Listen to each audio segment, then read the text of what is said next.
Welcome to Freezing Photography, where today I attempt to prepare for my Valentine's online selling event in a freezing cold workshop. Now, will I manage to actually take all the pictures that I need for this event before I freeze? Let's find out. So if you follow me on Facebook, on Instagram, etc., you know that this weekend I'm hosting a very special one-off Valentine's Day sale of all my collection pieces at ridiculously reduced prices. And the reason for this is not only do I love you all so much, so for Valentine's Day I really need to give you this beautiful gift of jewellery, but also the practical reason is because I'm taking a new direction with my work, with my practice. A lot of you may have already seen this through my videos, through the kind of work that I've been doing. But basically I'm moving away from making collection pieces and moving more towards the bespoke higher end jewellery. So focusing a lot on engagement rings, wedding rings, heirloom pieces and just bespoke jewellery in general. So because of this, I have a lot of stock that I had made throughout last year with all the intention of selling. And again, thank you, lockdown. I prepared a lot of this work for specific exhibitions, for specific events, and I have not had the chance to actually show you and sell them. So this is my opportunity to actually show you these pieces and give you a one-off opportunity of buying them, because I will never be making these again. So with physical events, it used to be that I would have to spend days before preparing for the physical event, making sure that my displays were all right and that all the spacing was right on the table setting, etc. But obviously this is no longer the case.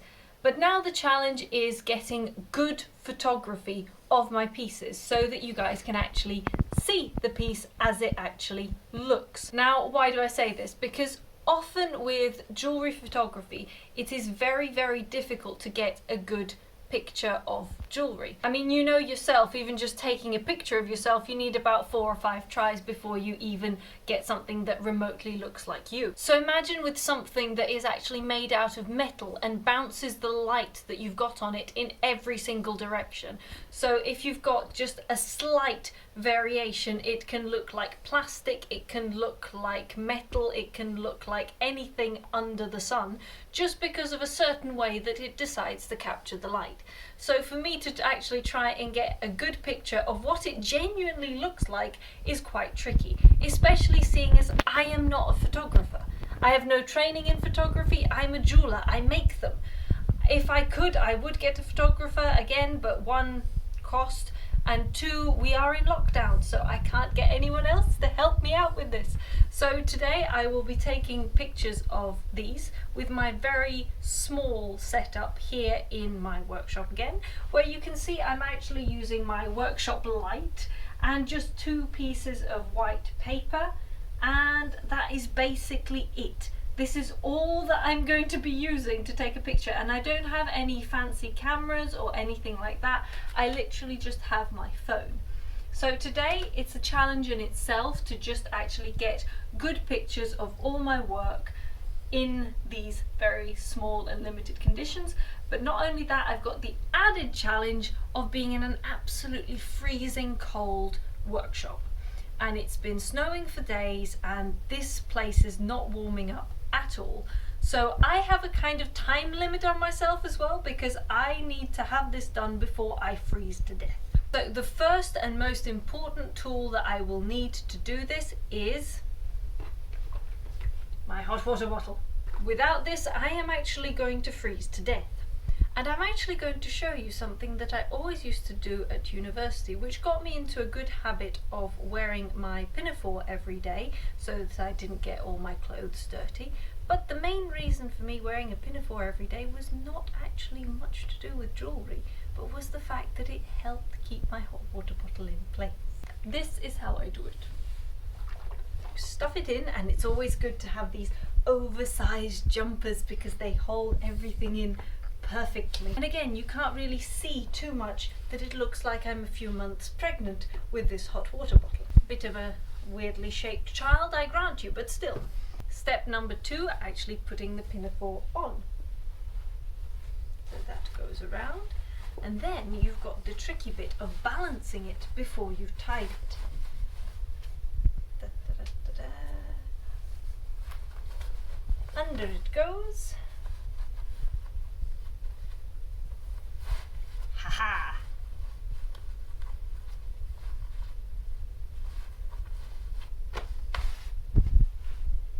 So as you can see, I have a lot of pieces to photograph today.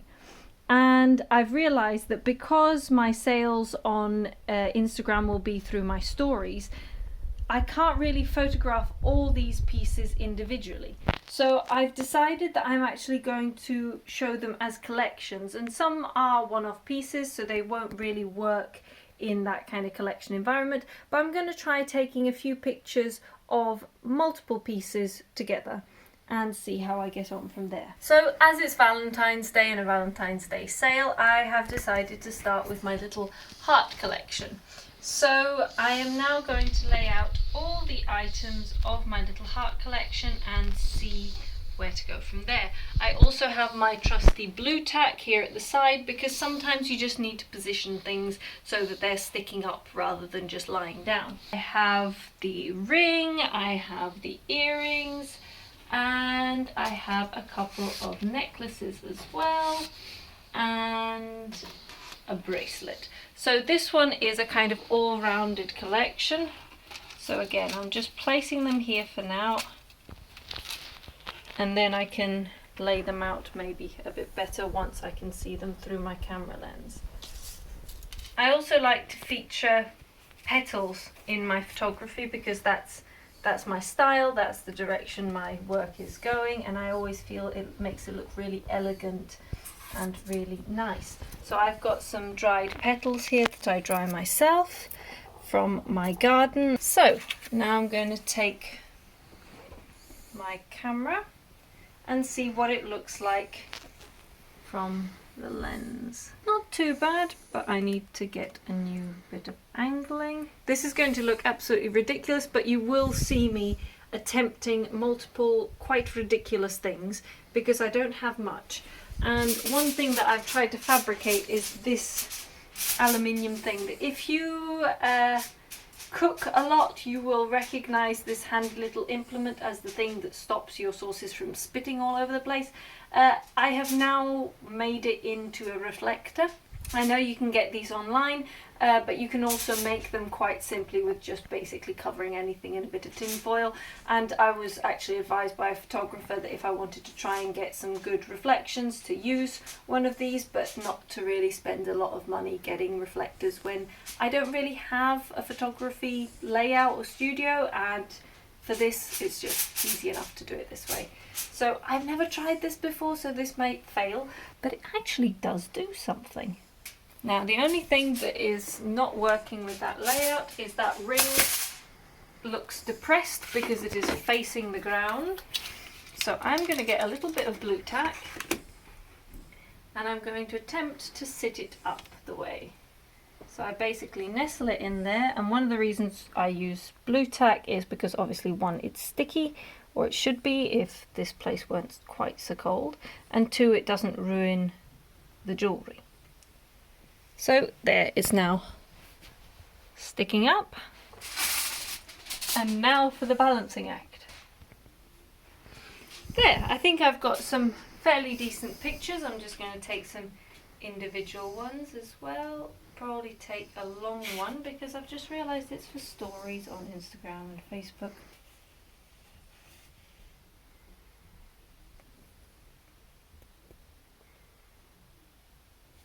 Okay, so I have now got my heart collection done, and now I have the rest of these to do.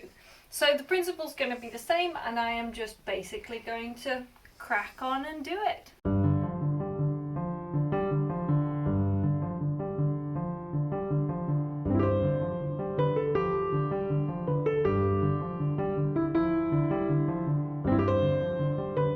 So I should actually recognise that while I'm doing this, there's also another poor soul that is here with me freezing.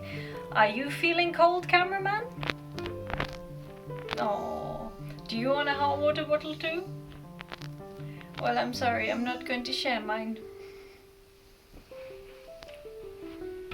Come back, come back.